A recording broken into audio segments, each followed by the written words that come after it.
परिश्रमी है तो उसका भी एडमिशन। तो समाज में हम काम किए हैं 14 से अधिक। गरीबी की परिभाषा को देखते हुए कि मूल चूक परिवर्तन है। बहुत सारा ऐसा है वो फौज में थे, 1 रैंक 1 पेंशन का था, इतना अधिक उसको सल्टाया। मतलब ओबीसी कमीशन को संवैधानिक उसकी मान्यता दी गई। मतलब श्रम कानून लाया गया जो आज के परिप्रेक्ष्य में प्रासंगिक है, जो 2 महीना में चालू हो जाएगा। लेबर कोड जिसमें आया है। संस्कृति को बहुत बड़ा सम्मान दिया गया था। आदमी भूल गया था अपने संस्कृति के बारे में। उसको आज जो तथाकथित राजनीतिक दल है उसको तोड़ मरोड़ के पेश करने का कोशिश करते हैं। लेकिन अगर राम मंदिर का समस्या सड़क है तो स्वाभाविक है कि वहां पर राम मंदिर का भव्य राम मंदिर का निर्माण, तो भारत के करोड़ों लोग जाएंगे उसको। और अगर उसको खुशी है उस चीज के निर्णय का लोग व्यक्त करते हैं तो इसमें गलत कुछ नहीं। पहले लोग व्यक्त करने में संकोच करते थे और ऐसा पूरा माहौल बना हुआ था कि वही सही।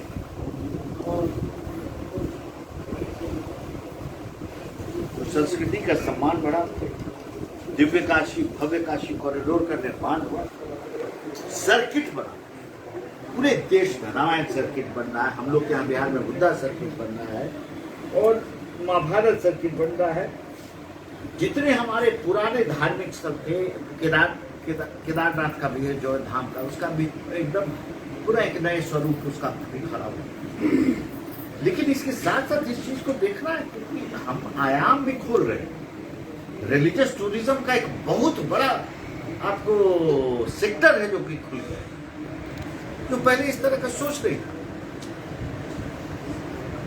तो भारत प्रधानमंत्री मोदी के नेतृत्व में चौतरफा विकास किया है और उसी का परिणाम है। एक बात मैं ही बोलता हूं, ये हमारे पार्टी में भी बहुत लोग नहीं बोलते, लेकिन मेरा मानना है कि नेतृत्व का सबसे बड़ा परिचय अगर हमने देखा है अगर अभी के काल में, तो वो ये देखा है कि रूस और यूक्रेन की लड़ाई चल रही, पूरी दुनिया देखती है। आपका भी आधा टीवी उसी पर, उसका असर भी सब लोग जाने, पूरा वैश्विक है, पूरा अर्थव्यवस्था सब।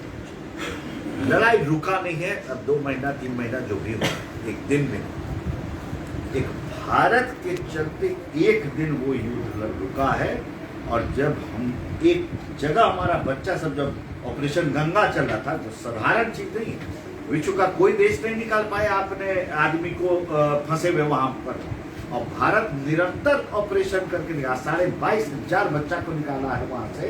और एक क्षेत्र था जहां पर यूक्रेनी फौज भी लड़ रही थी और रूसी फौज भी जमीन पे उतरा हुआ। और यूक्रेन में भी 2 हिस्सा जो रूस समर्थक फौज था वो भी, और सबसे कूटनीतिक रूप से बात करके और पुतिन से बात करके रूस से एक दिन इवैक्यूएशन के लिए वो रुका था लड़ाई, वो भारत के लिए और नरेंद्र मोदी के नेतृत्व के चलते इसमें 22,500 बच्चों को हम वापस पूरा लेकर आए। ये आपको क्या लगता है, ये जहां बंबई आप देख चुके आतंकी का पटाखा नहीं भारत छोड़ा वापस, और यहाँ रूस को रुकना पड़ा एक दिन भारत के। हम नेतृत्व के क्या नेतृत्व, इसका परिचय इससे बड़ा क्या हो सकता है। चीन से दुनिया रुकती है और यहाँ पर चीन भारत से रुकता है। तो एक हर पहलू, खेत से लेके आकाश तक, अंतरिक्ष का प्रमुख देश आज के दिन में भारत हो गया नरेंद्र मोदी के नेतृत्व। चंद्रयान तो हम देखे ही, लेकिन अभी तक 100 दूसरे देशों का सैटेलाइट हम छोड़ रहे हैं। पहले 2-3 देश छोड़ता था, अब लाइन लगा हुआ, भारत का कम दाम है और तकनीक एकदम चरम पे। तो ऐसा हम क्या है कि खेत से लेकर अंतरिक्ष यही ध्येय पे काम ये सरकार करती है।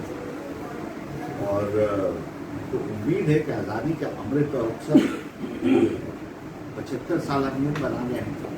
और देखिए सबसे बड़ी बात क्या है कि हमको कोई संकोच नहीं है बोलने में कि भारत का आधुनिक इतिहास जो वामपंथी इतिहासकार लोग जब लिखने बैठे भारत आजाद हुआ तो उनका आजादी में बहुत योगदान है,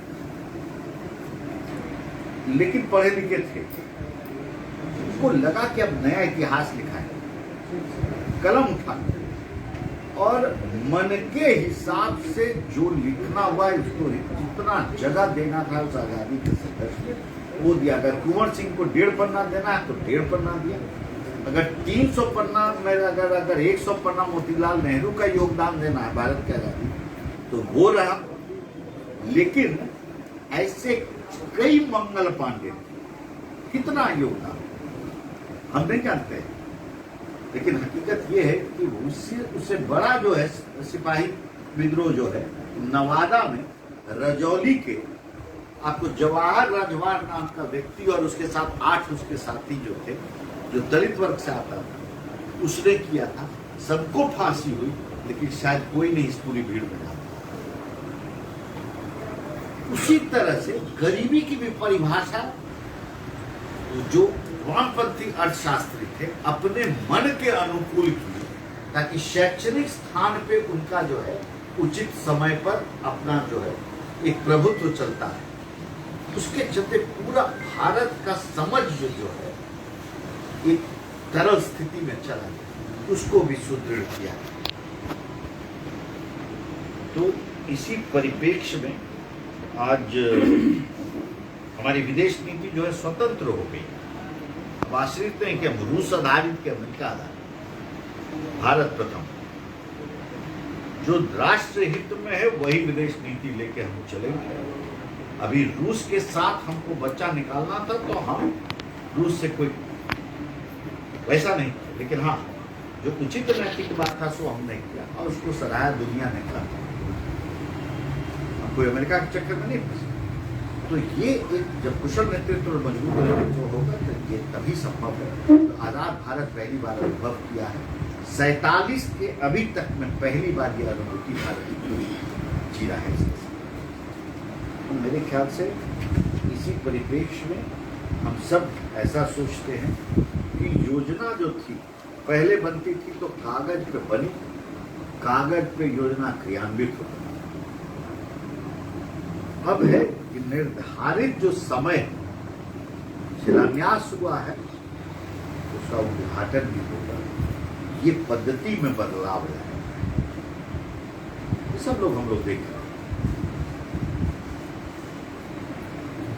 तो ये एक बहुत बड़ा बदलाव है भारत में और प्रधानमंत्री के कुशल नेतृत्व में हुआ है। समाज का हर वर्ग, चाहे वो महिला हो, चाहे गरीब हो, चाहे पिछड़ा हो, चाहे दलित हो, शोषित हो, चाहे वो अगड़ा हो, चाहे किसी भी संप्रदाय के लोग हो, ये सबको जरूर एहसास हो रहा है कि एक हम मजबूत देश में रह रहे हैं और आयाम इतने खुल रहे हैं कि नौजवान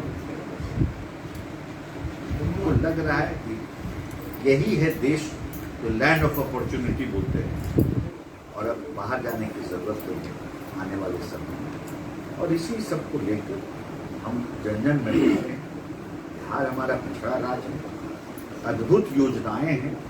नौजवानों से भी अपील करते हैं कि मुद्रा योजना का लाभ लें।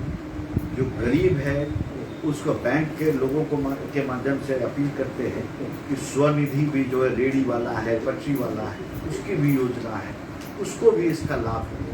तो कई ऐसे 13 तो योजना सीधे हैं जिस पर हमको थोड़ा आगे जाना पड़ेगा और हम लाभ ले सकते हैं, जो जिंदगी एक गरीब आदमी का परिवर्तित कर सकते।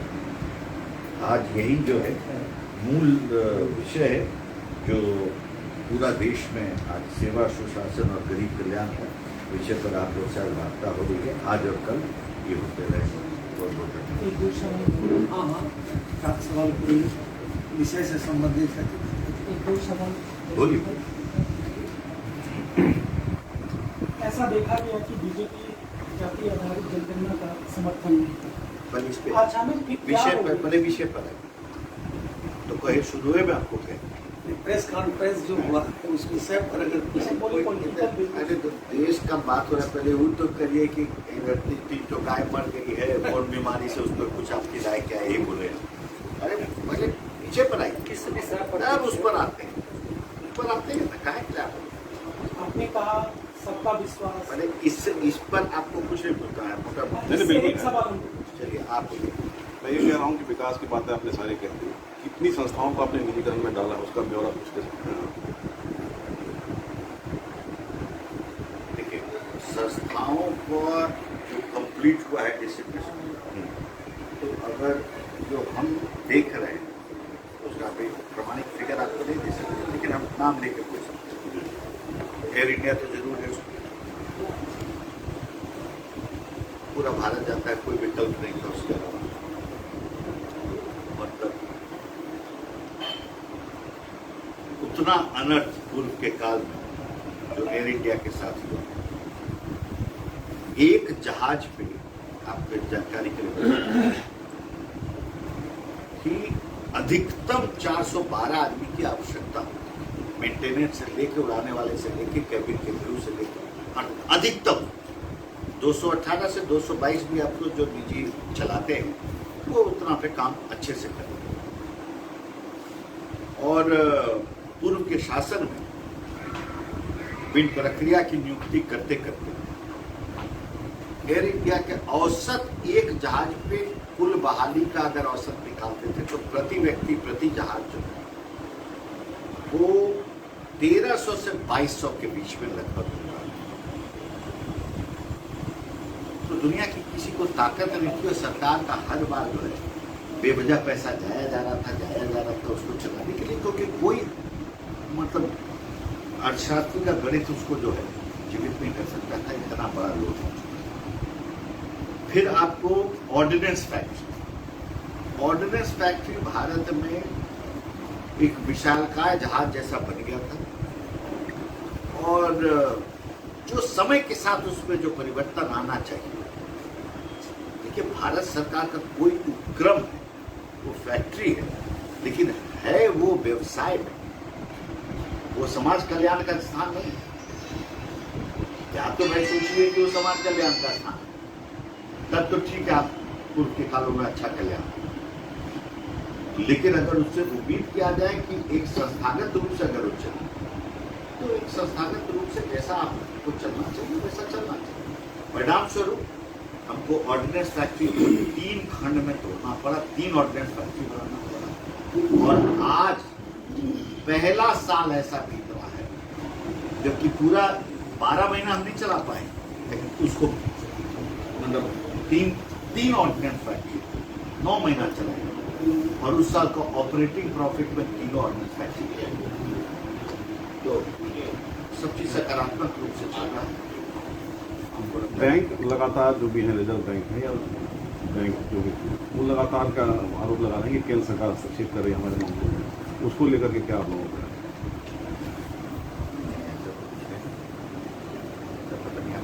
बिल्कुल लगातार रिजर्व बैंक भी हफ्ते रहते हैं भाई केंद्र सरकार हस्तक्षेप कर रही है पॉलिसी इश्यूज है हस्तक्षेप पॉलिसी इशू तो रिजर्व बैंक प्रथम बैंक वो तय कर देगा कि आज से आपका लोन जो है बढ़ाया गया 50%। आप क्या बोलिए भाई सरकार बोलेगी कि नहीं अगर आपको नहीं बढ़ाना है 50% ये उचित नहीं तो आज के युग में ये जरूर है अगर उनका यह तर्क है तो आधार के अंदर का वो रखे सरकार का अगर यह तर्क है कि यह नहीं तो सरकार भी अपनी तर्क देती तो मिड पॉइंट जो कहा जाता है कि बीच का एक पॉइंट आता है उसके बाद निर्णय होता है अभी तो बढ़ा है ना लोग तो दोनों की सहमति से बढ़ाए सबको करें क्योंकि कुल अर्थव्यवस्था का प्रभाव ऐसा है पूरे वैश्विक रूप से कि वो भी निर्णय लेना पड़ा वैसे किसी को लगातार लोग भागलपुर और बेगूसराय हवाई अड्डे की मांग करते आ रहे हैं जमीन इंक्रोचमेंट हुआ है उसको लेकर क्या कोई रणनीति है सरकार की? देखिए देश में लगभग छोटे बड़े मिला के अगर आप कहिए तो कई एयरपोर्ट का निर्माण हुआ है आप दरभंगा उसका सबसे बड़ा एक उदाहरण है और पैसेंजर लोड इतना अधिक है कि दरभंगा एयरपोर्ट पहले ही साल से प्रॉफिट में चल रहा है। ये मांग जरूर है, लेकिन क्या है, दरभंगा का अध्ययन पैसेंजर ट्रैफिक और मांग तो बहुत है, मुजफ्फरपुर को भी मांग है। लेकिन अब पटना का लोड घट गया है दरभंगा के बनने के बाद से, प्रदेश का एकमात्र अंतर। तो ये कई पहलू पे एक निर्णय होता है। मांग तो ठीक है, स्वाभाविक है, लोग को सुविधा हो, लेकिन वही वाली बात है कि एयर इंडिया कैसे चलाना है। चलिए, खगड़िया में आप पीसी कर रहे हैं, केंद्र की कोई ऐसी योजना जो कि यहाँ पर धरातल पर उतरी आपके 8 साल में और लोगों को उसका लाभ नहीं? ये सब तो आप ही बताइएगा कि खगड़िया के पार्टी सड़क मार्ग में कुछ परिवर्तन हुआ है 8 साल में, 4 साल पहले। वो तो जहाँ आपकी सरकार नहीं है वहाँ भी आपको करना है सरकार में। गेर वाला गंगा पुल का क्या कुछ ऐसा कुछ आपको लग रहा है कि पहले भी था कि अभी आया है 8 साल? एक पुल बना, एक पुल भी गया हवा में, उसको भी कह दीजिए क्या करिए। इसका तो उदाहरण हुआ, उसमें कितने लोग न पड़े, हमारे तो खुद मीटिंग करेंगे, कहें कि बिहार क्या चाहिए सबसे वैसा। तो स्वाभाविक है, संज्ञान क्या में बोलते हैं, गलत काम है तो क्या? संज्ञान में आता है तो केंद्र सरकार, आप देखते हैं आपने क्या पढ़ा 5 दिन पहले कि भारत का जो खिलाड़ी सब जहाँ प्रैक्टिस करने जिस स्टेडियम में, त्यागराज स्टेडियम में जाता है, वहाँ एक IAS पति पत्नी कुत्ता को लेकर सुबह जाते हैं और जो खिलाड़ी है वो रुका रहता है। जब उनका टहलाई खत्म होता है तब स्टेडियम को खोला जाता है। एक गए लद्दाख, एक गए अरुणाचल प्रदेश। तो सब पूरा भारत जानता है ये चीज हुआ हफ्ते भर पहले, तो गए हैं तो वो नफाई भी हो रहा है। और आप बताइए, आपने कहा सबका विश्वास। अब आप अपना क्वेश्चन पूछ सकते आप पॉलिटिकल बोल रहे हैं, ये कह रहे हैं। अब आप पॉलिटिकल जो वही प्रश्न को आप दोबारा पूछिए। आपने भी कहा सबका विश्वास, सबका विकास, सबका विश्वास, लेकिन विपक्ष कह रहा है कि बीजेपी विशेष करके धार्मिक मुद्दा को उठाकर एक विशेष समुदाय को टारगेट कर रहा है, चाहे वो ज्ञान बापी का मामला हो या मस्जिद से लाउड स्पीकर हटाने का। तो क्या लगता है, क्या ये सही में ये सही है कि सबका विश्वास, सबका विकास, सबका विश्वास, क्या ये सही है? आपको लग रहा है कि देश में जो है धार्मिक भावनाओं को भड़का कर माहौल खराब किया है? आप शुरू में ब्रीफिंग दे रहे थे तो आप ध्यान से नहीं सुने कि सजाबंदी को, भारत की संस्कृति के बारे में बात करना पहले एक अभिशाप है। लोग न बात करें, वही एक सामाजिक सोच में उचित के कैटेगरी में आता है। और